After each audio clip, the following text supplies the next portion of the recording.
नीलाम्बुजश्यामलकोमलाङ्गं सीतासमारोपितवामभागम् पाणौ महासायकचारुचापं नमामि रामं रघुवंशनाथम्। आइए श्री राम कथा को हम प्रारंभ करें। सुंदर कांड के पावन चरित्र की चर्चा हम लोग कर रहे हैं। सुंदर कांड की सुंदर कथा की चर्चा हम लोग कर रहे हैं। हनुमान जी विभीषण जी के सहयोग से किस तरह से अशोक वाटिका में पहुंचते हैं और पेड़ की आड़ में चुपचाप हनुमान जी बैठे हैं। पिछले भाग में हमने चर्चा करी, रावण आता है मंदोदरी को लेकर के और मां जानकी को भयभीत करने का प्रयास करता है। मां जानकी का स्वरूप देख करके बहुत कुछ जीवन में सीखने और समझने को मिलता है, जिसकी चर्चा हम लोग कर रहे थे। रामचरितमानस के अंदर पग पग के ऊपर इन कथाओं के माध्यम से, इस राम कथा चरित्र के माध्यम से जीवन को प्रेरणा प्राप्त होती है। जीवन को किस तरह से सफल बनाया जाए, किस तरह से भक्ति की जा सकती है, किस तरह से साधना की जा सकती है, इसका वर्णन हमें देखने और सुनने को मिलता है। जितना इन कथाओं को हम पढ़ेंगे उतना ही इन कथाओं के अंदर का गूढ़ तत्व हमारे सामने समझ में आएगा। हम लोग पिछले कुछ समय से लगातार भक्ति को कैसे पाया जाए इसकी चर्चा कर रहे हैं। हनुमान जी ने मां जानकी तक की यात्रा करी, यानी भक्ति को कैसे पाया जाए। लेकिन अब थोड़ा और आगे बढ़ना है। भक्ति से भगवान को पाने की बात हमें करनी है और उसके लिए यहां जो वर्णन किया गया है उस एक एक शब्द को बहुत ध्यान से समझने की आवश्यकता है। गोस्वामी जी मां जानकी की जो अवस्था है उसका वर्णन कर रहे हैं और उस अवस्था के द्वारा उन्होंने भगवान को कैसे पाया जाए इसका सूत्र देने का प्रयास किया है। गोस्वामी जी लिखते हैं, बोले कृष संतनु शीस जटा एक बेनी, जपति हृदय रघुपति गुण श्रेणी। मां जानकी की अवस्था का वर्णन कर रहे हैं। निज पद नयन दिए मन, राम पद कमल लीन। ये जो अवस्था का वर्णन गोस्वामी जी ने किया है, असल में ये साधना का वर्णन है। भक्ति से भगवान को पाने की जो साधना है ना, उस साधना को मनसा वाचा कर्मणा भक्ति कही जा सकती है। हमारे यहां ऋषियों ने इसके बारे में बहुत कुछ बताया है। मनसा वाचा कर्मणा भक्ति अर्थात जो मन में है वही वचन में है, जो मन में है, जो वचन में है, वही कर्म के अंदर है। यानी मन, वचन और कर्म तीनों परमात्मा के प्रति लग जाए तो ये भक्ति से भगवान को पाने की यात्रा होती है। मैं आपको एक प्रमाण के लिए छोटा सा उदाहरण दे दूं। श्रीमद् भागवत में रास महारास का प्रसंग आता है, जो भागवत का सबसे प्रमुख प्रसंग है। उस रास महारास के प्रसंग में भी जो वर्णन है वो केवल गोपियों का नाचना गाना नहीं है, बल्कि मनसा वाचा कर्मणा भक्ति है। गोपियां जमुना के तट पर पहुंचती है, भगवान कृष्ण बांसुरी बजा रहे हैं, अब भगवान का वो नाम स्मरण भी कर रही हैं, मन में भगवान बसे हुए हैं, और नृत्य करने का जो कर्म कर रही हैं वो भी भगवान को रिझाने के लिए कर रही हैं। ये है मनसा वाचा कर्मणा भक्ति। यहां माता जानकी की स्थिति को भी जरा समझने का प्रयास करें।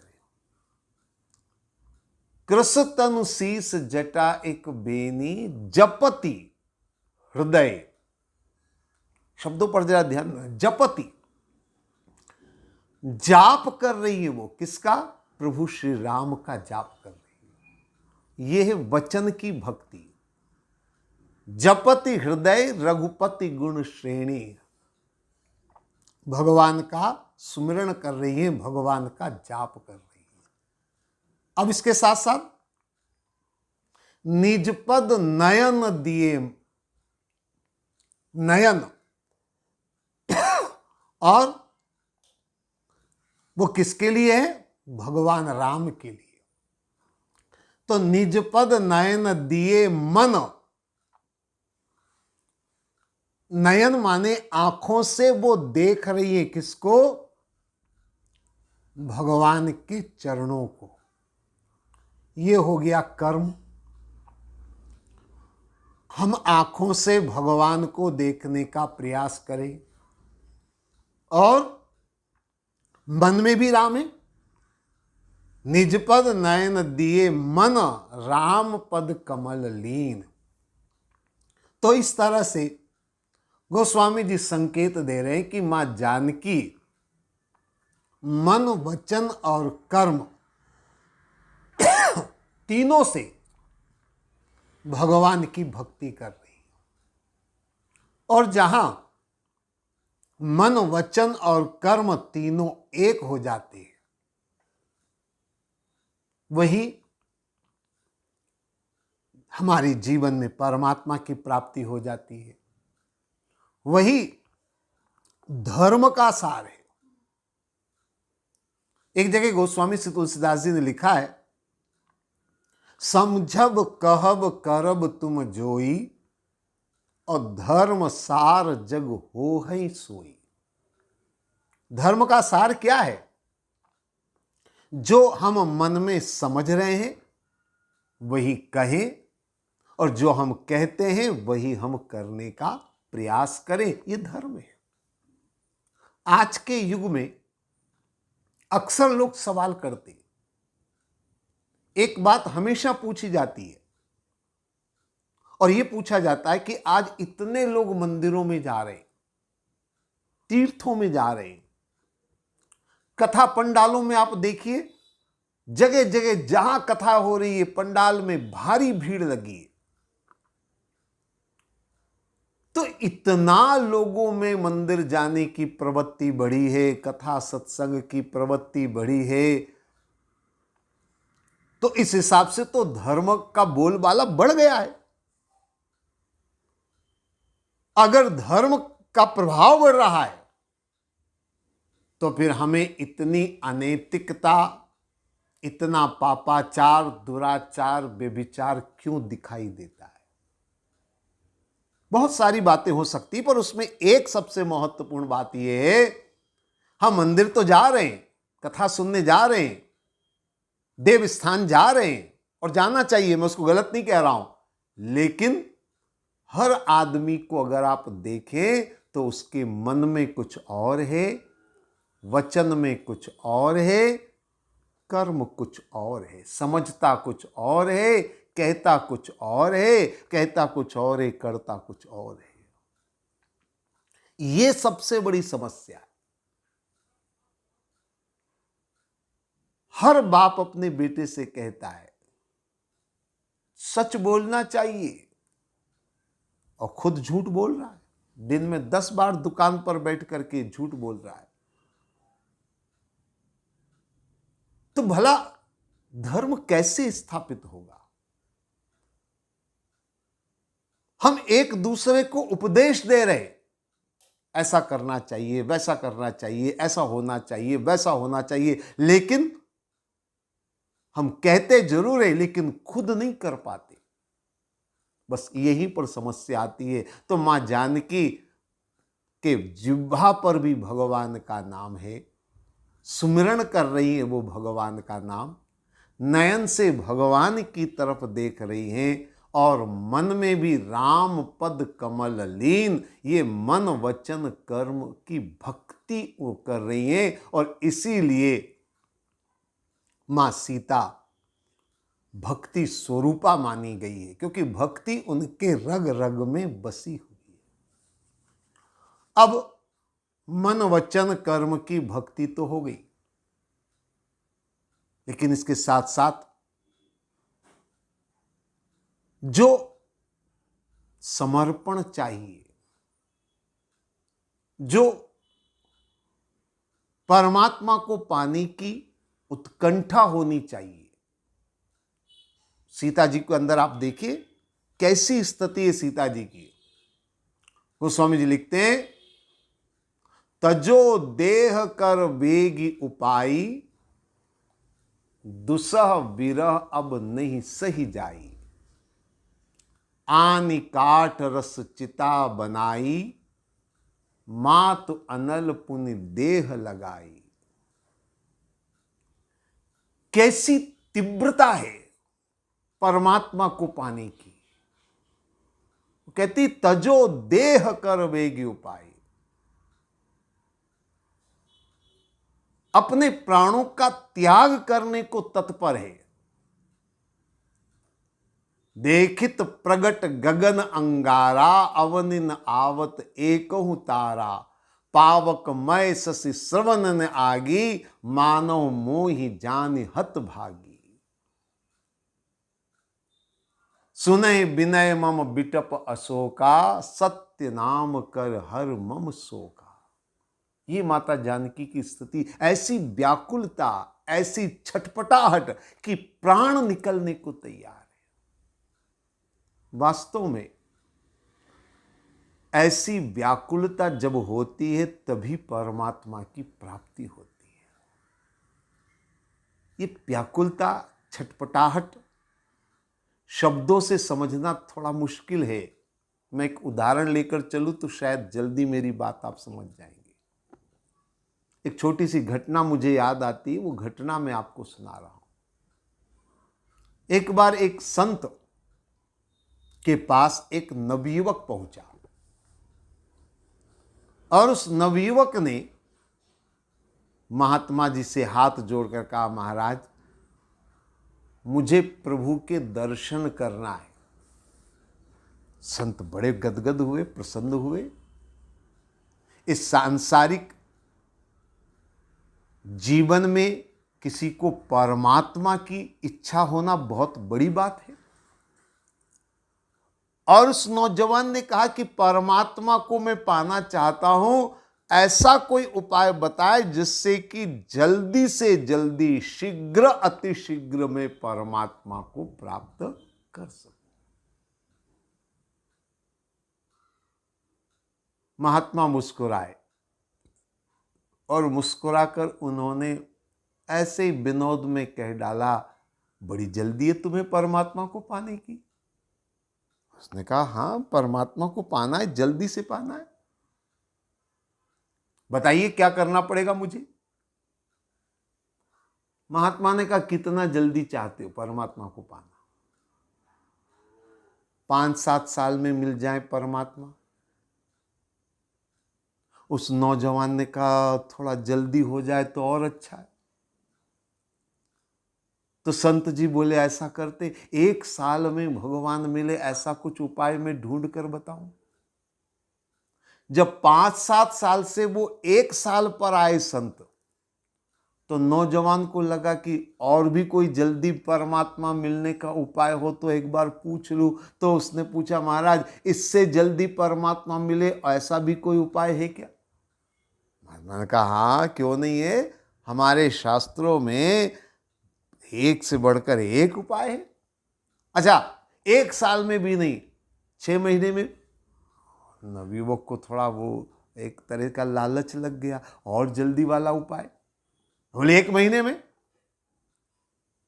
1 हफ्ता में कहो तो 1 हफ्ता में। अब उस नवयुवक के अंदर उत्सुकता बढ़ती जा रही है। कहां 5-6 साल का महात्मा ने कहा था, अब कह रहे हैं 1 हफ्ता में। थोड़ा वो सोच में पड़ गया। इतने में महात्मा ने कहा 1 हफ्ता भी ज्यादा लग रहा है क्या? कहो तो 2 मिनट में परमात्मा मिल जाए, ऐसा विधान भी है। उस महात्मा के पांव पकड़ लिए उस नौजवान ने, महाराज आप तो वो 2 मिनट वाला उपाय बताओ। हाँ, आजकल हर आदमी शॉर्टकट से चलना चाहता है। 2 मिनट में भगवान मिल जाए तो काहे को साल, 2 साल, 5 साल, 10 साल, 20 साल का समय लगाए। उस नवयुवक ने कहा बस 2 मिनट में भगवान मिल जाए, आप तो वो उपाय बताओ, मैं सब कुछ करने को तैयार हूं। अच्छा, तो महात्मा ने कहा उसके लिए भैया नदी पर पहले स्नान करना पड़ेगा। उस नवयुवक ने सोचा हो सकता है कोई ऐसा नियम हो, कोई ऐसा मंत्र हो, ऐसा कोई विधान होगा जो महात्मा जी बता रहे। हालांकि उस नौजवान ने कहा कि महाराज वैसे मैंने सुबह स्नान किया था, पर अगर आप कहे तो मैं एक बार और स्नान करने को तैयार हूं, चलिए नदी में स्नान कर लेता हूं। महात्मा ने कहा मैं भी चलता हूं। दोनों पहुंचे नदी किनारे। अब उस नौजवान को लगी थी जल्दी परमात्मा मिल जाएंगे 2 मिनट में, तो नदी किनारे पहुंचते ही जल्दी से उसने कपड़े उतारे और पानी के अंदर चुपकी मारी। जैसे ही नवयुवक ने पानी में चुपकी मारी, महात्मा मौके की तलाश में थे, और जैसे ही उसने डुबकी लगाई, महात्मा उसकी पीठ पर चढ़ गए और दबाया दी उसको पानी में। आप समझ सकते हैं, पानी के अंदर किसी को अगर दबा दिया जाएगा तो क्या होगा। 1 मिनट बहुत बड़ी चीज होती है। 5-10 सेकंड में दम घुटने लगेगा। वही हाल उस नौजवान का हुआ, दम घुटने लगा। बिना श्वास के, बिना हवा के आदमी कैसे जिंदा रहेगा। छटपटाने लगा, और एक क्षण तो उसे ऐसा लगा कि बस आ गया मेरा आखिरी समय, अब मैं बचने वाला नहीं हूं। लेकिन हमारे यहां कहते ना, मरता क्या नहीं करता, मर ही रहा था। कोशिश तो करनी थी उसे। उसने अपनी पूरी ताकत लगाई और एक झटका दिया, और संयोग से उस झटके में महात्मा जी पीठ से लुढ़क कर गिर गए।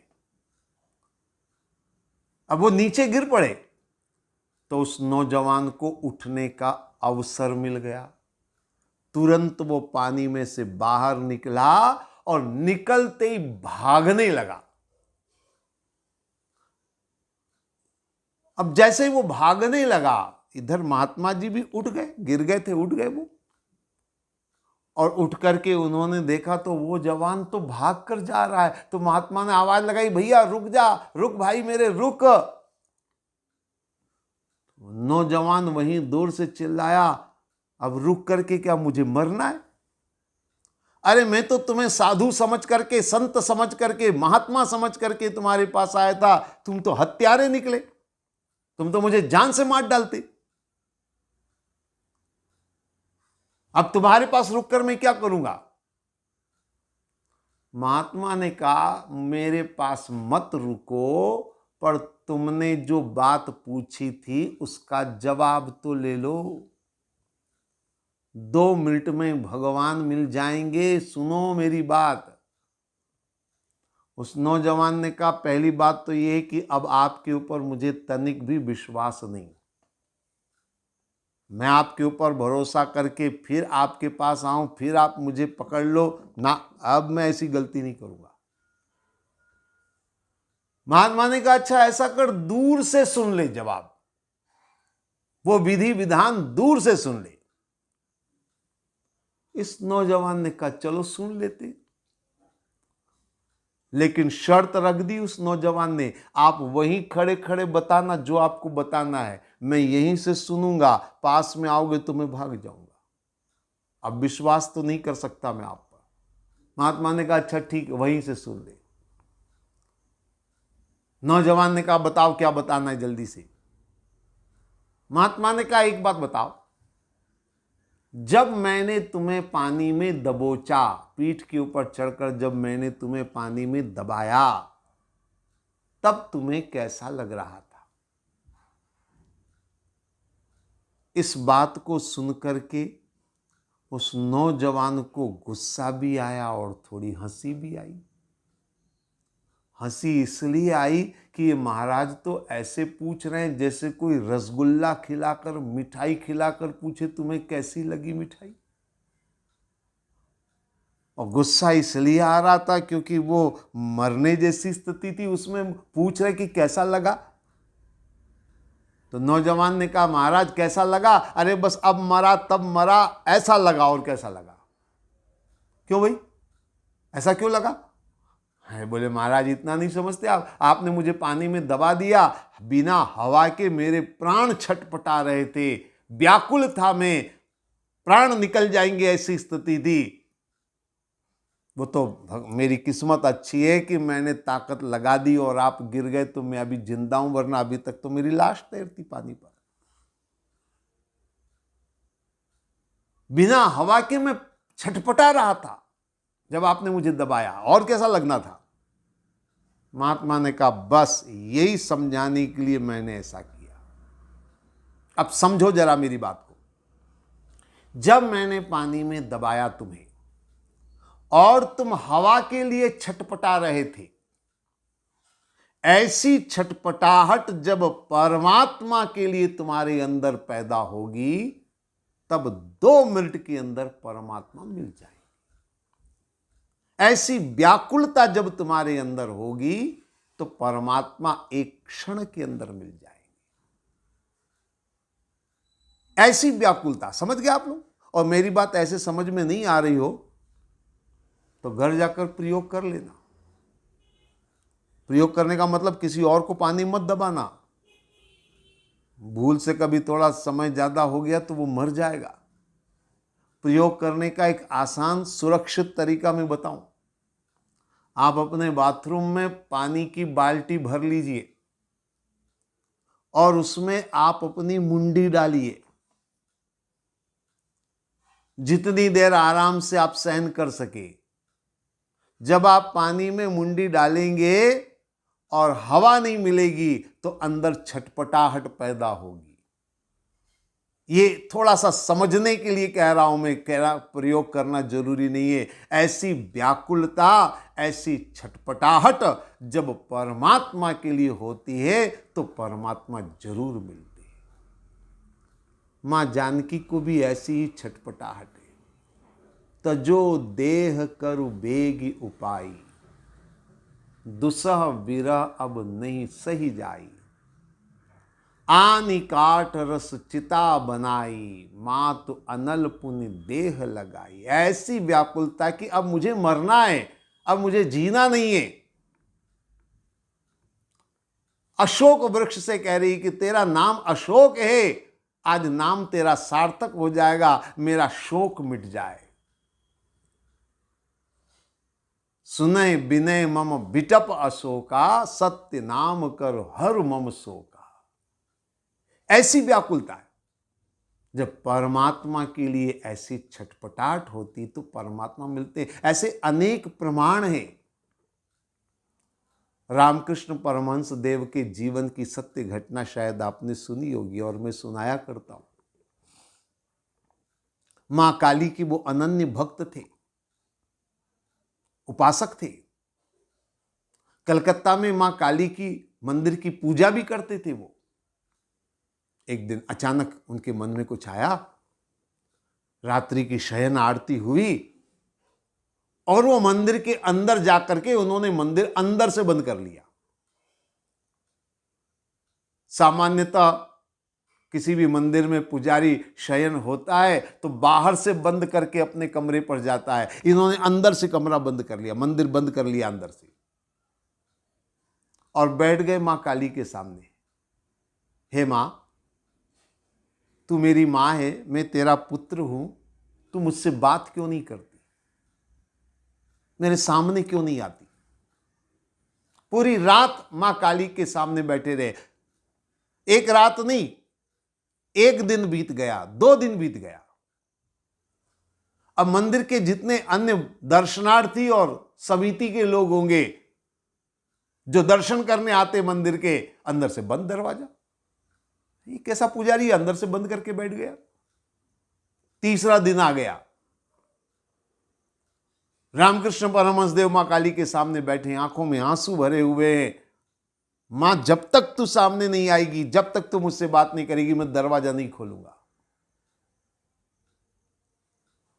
और तीसरा दिन जब हो गया तो रामकृष्ण परमहंस देव खड़े हुए, मां काली की मूर्ति से खड़ंग, जो मूर्ति में शस्त्र होता है, तलवार होती है, उस खड़ंग को निकाला और निकाल करके बोले, अगर मां तू सामने नहीं आती है तो मैं अभी गर्दन अपनी काट लेता हूं। और जैसे ही उन्होंने गर्दन के ऊपर खड़ंग चलाया, मां काली मूर्ति से प्रकट हो गई, साक्षात सामने खड़ी हो गई। हालांकि मैं अक्सर कहा करता हूं कि जब आप सुनते हैं रामकृष्ण परमहंस देव का ये संस्मरण कि उन्होंने तलवार निकाली गर्दन पर, मैं ये नहीं कह रहा हूं कि आप भी किसी मंदिर में जाएं, तलवार निकालें और ऐसी गर्दन के ऊपर तलवार चलाने की करें, नकल करने के लिए नहीं कह रहा हूं। मैं कह रहा हूं ऐसा दृढ़ संकल्प होना चाहिए, प्राणों की बाजी लगाने की हिम्मत होनी चाहिए। तजो देह कर बेगी उपाय, ये प्राण त्यागने का संकल्प। और रामकृष्ण परमहंस देव ने मां काली को पाया।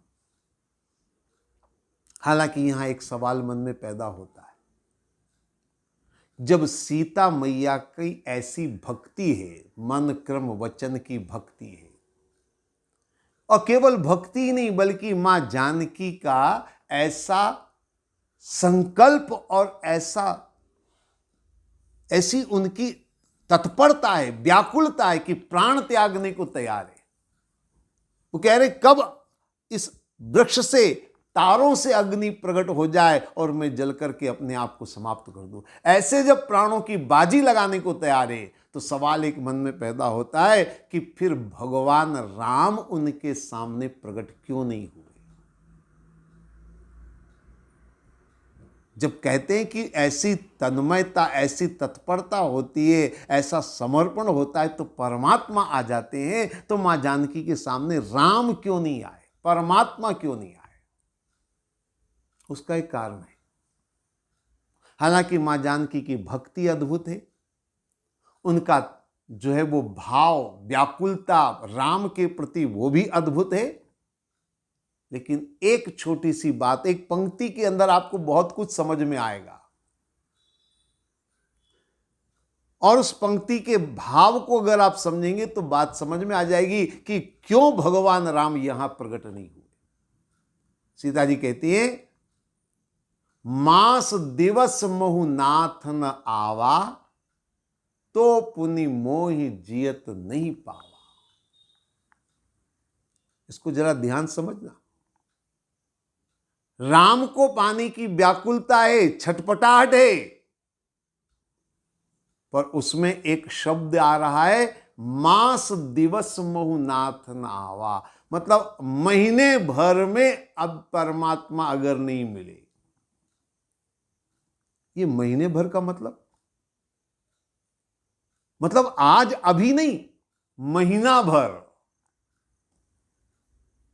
राम को पाने की तीव्रता तो है, लेकिन 1 महीने का धैर्य रखने का भाव इसमें छुपा हुआ है। और असल में देखा जाए तो ये मास दिवस शब्द मां जानकी का अपना शब्द नहीं है। ये शब्द कहां से आया? थोड़ी देर पहले रावण आया था, वो प्रसंग मैंने आपको सुनाया था। रावण आया था और रावण ने एक शब्द कहा था, मास दिवस मोह कहा न माना, तो में मारिब काड़ी कृपाना। रावण कहता 1 महीने में तुमने अगर मेरी बात नहीं मानी तो मैं तुम्हें मार डालूंगा। अब सीता जी भी वही कह रही है, मास दिवस मो नाथ न आवा तो पुनि मोहि जियत नहीं पावा।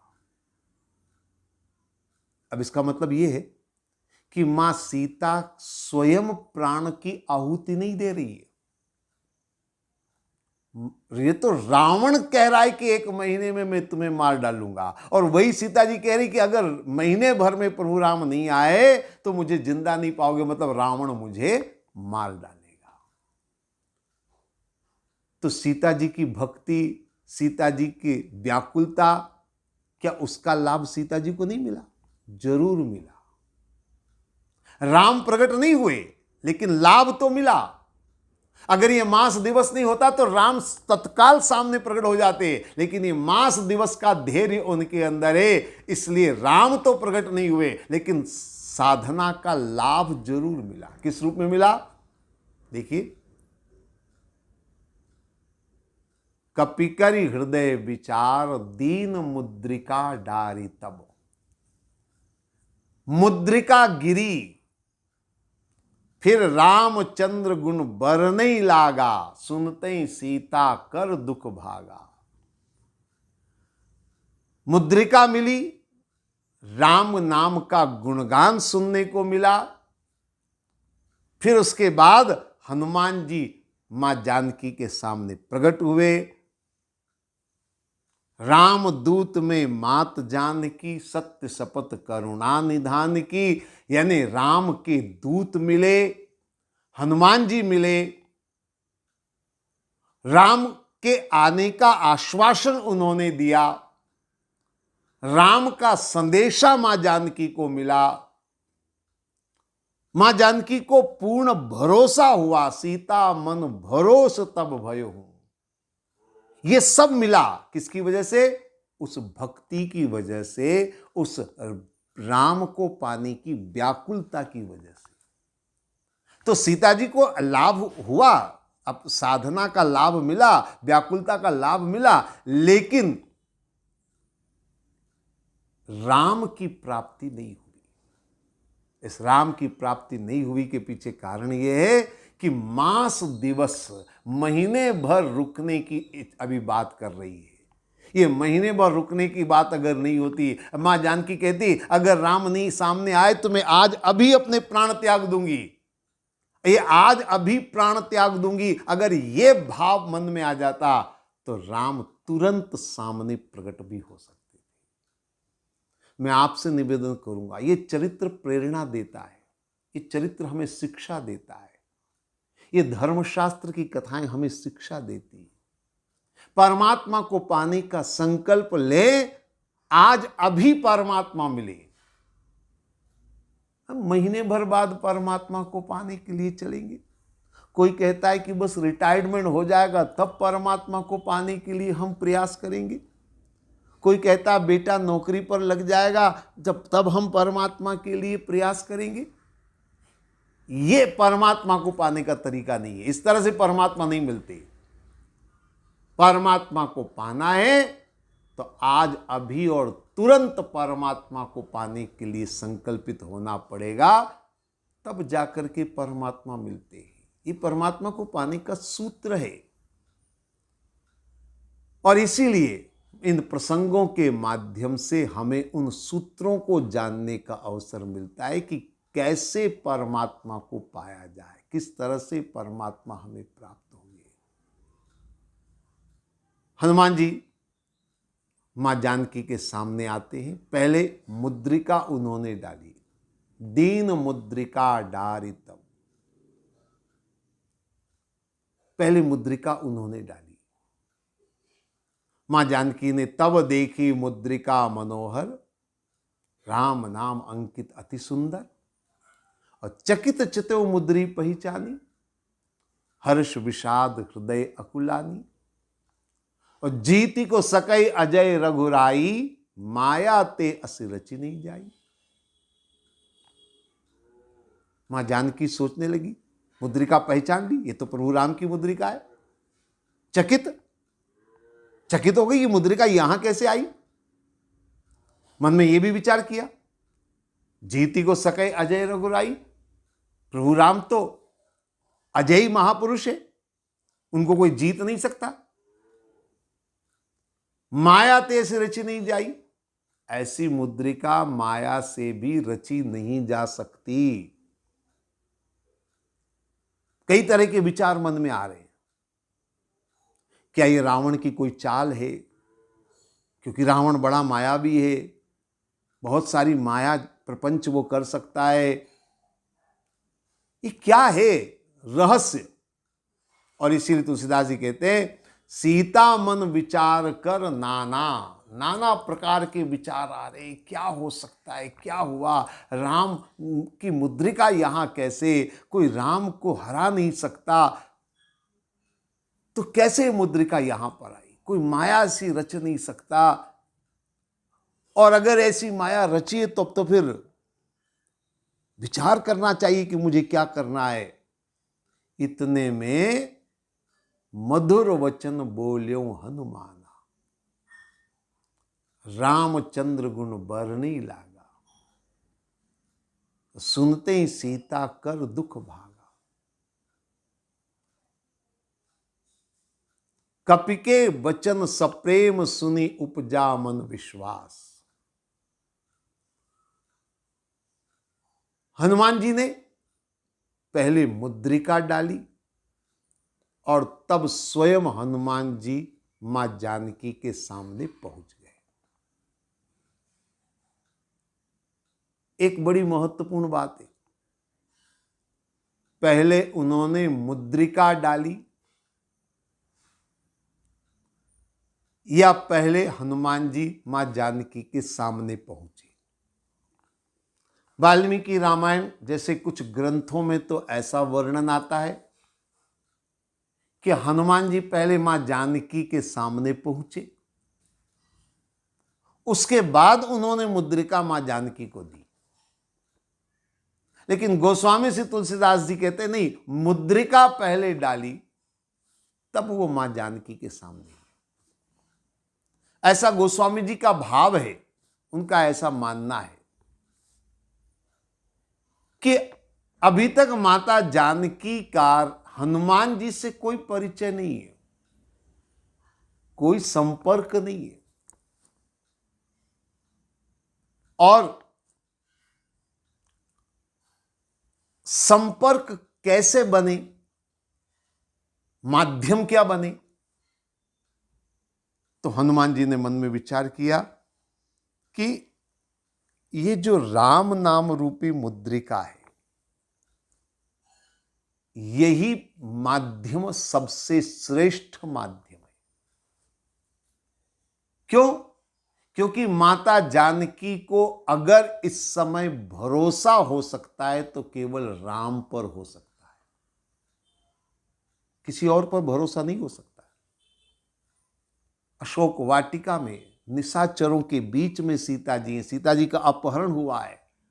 कुछ समय पहले रावण आया है, रावण ने निशाचरनियों को आदेश दिया है कि तुम किसी तरह से सीता को समझाओ। आप सोचिए, एक अनजान जगह पर जहां विपत्तियों में घिरी है जानकी, जहां दुष्ट दुराचारी राक्षसों के बीच में घिरी है, अपहरण हुआ है सीता जी का, किस पर भरोसा करें? किसी पर भरोसा नहीं कर सकते। अगर भरोसा एकमात्र हो सकता है तो राम पर हो सकता है। तो हनुमान जी ने सोचा यही माध्यम सबसे श्रेष्ठ है, और इसलिए हनुमान जी ने पहले मुद्रिका डाली। और वही हुआ, माता जानकी ने मुद्रिका को पहचाना, चकित चतेव मुद्री पहचानी। अब सीता मन विचार करना ना, बहुत सारा विचार कर रहे कि मुद्रिका डाली किसने। तब मधुर वचन बोल्यो हनुमाना, तब फिर मधुर वचन हनुमान जी ने बोले, और फिर हनुमान जी माता जानकी के सामने पहुंचे। तो ये हनुमान जी मां जानकी के सामने बाद में आते हैं, मुद्रिका पहले डालते हैं, ताकि माँ जानकी राम से जुड़ करके हनुमान जी को समझ सके। तो एक एक शब्द, एक एक प्रसंग अपने आप में बड़ा अद्भुत है राम कथा का। लेकिन समय अभी हो रहा है, ये हमारी चर्चा क्रमशः इसी तरह चलती रहेगी। इस कथा प्रसंग के माध्यम से, एक एक शब्द के माध्यम से हम अपने जीवन को पावन पवित्र बनाएं, इसी में कथा की सार्थकता है। आज इतना ही। ओम सर्वे भवन्तु सुखिनः, सर्वे सन्तु निरामया, सर्वे भद्राणि पश्यन्तु, माँ कश्चित् दुःख भाग् भवेत्। ओम शांति शांति शांति।